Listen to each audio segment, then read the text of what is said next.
કેમ છો દોસ્તો? કાંતારા જેવી ફિલ્મ ગુજરાતીમાં બની શકે ખરા? આવો પ્રશ્ન જો તમને થતો હોય તો હવે એનો જવાબ મળી ગયો છે. કાંતારા જેવી થોડી માઇથોલોજીકલ કહી શકાય તેવી એક ગુજરાતી ફિલ્મ આવી રહી છે જેનું નામ છે કડકનાથ. આ ફિલ્મનું ફર્સ્ટ લુક પોસ્ટર રજૂ થઈ ગયું છે, જેને જોઈને ચોક્કસ તમે આ ફિલ્મની સરખામણી કાંતારા સાથે કરશો. રાઇટર ડિરેક્ટર કૌશલ ગરાસિયાની આ ફિલ્મ છે, જેમાં અભિનય બેંકર, ડેનિશા ગુમરા, નિસર્ગ ત્રિવેદી, ચેતન દૈયા અને બીજા ઘણા જાણીતા કલાકારો જોવા મળવાના છે. આ ફિલ્મનું શૂટિંગ પંચમહાલમાં કરવામાં આવ્યું છે.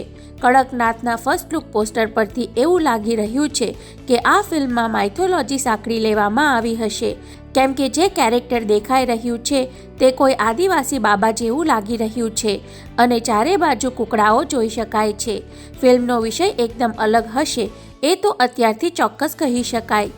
ફિલ્મનું શૂટિંગ હમણાં જ પૂરું થયું છે અને હવે પોસ્ટ પ્રોડક્શનનું કામ શરૂ થશે, એટલે આ ફિલ્મ 2025માં રજૂ થવાની છે એવી જાહેરાત થઈ છે.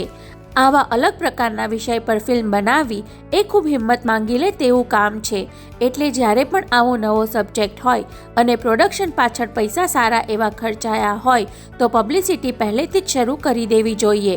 કડકનાથ માટે અત્યારથી જે રીતે ફર્સ્ટ લુક રિલીઝ કરી હાઇપ ઊભી કરવાનો પ્રયત્ન થયો છે તે ખૂબ જ આવકાર્ય કહી શકાય. આપણે આશા રાખીએ કે આ ફિલ્મ એક નવો ચીલો ચિતરવામાં સફળ રહે. તમને કડકનાથના પોસ્ટરને જોઈને શું લાગે છે તે કમેન્ટ કરી જરૂર જણાવજો અને હંમેશા જોડાયેલા રહો ફિલ્મ રિવ્યૂ ગુજરાતી સાથે. જય જય ગરવી ગુજરાત.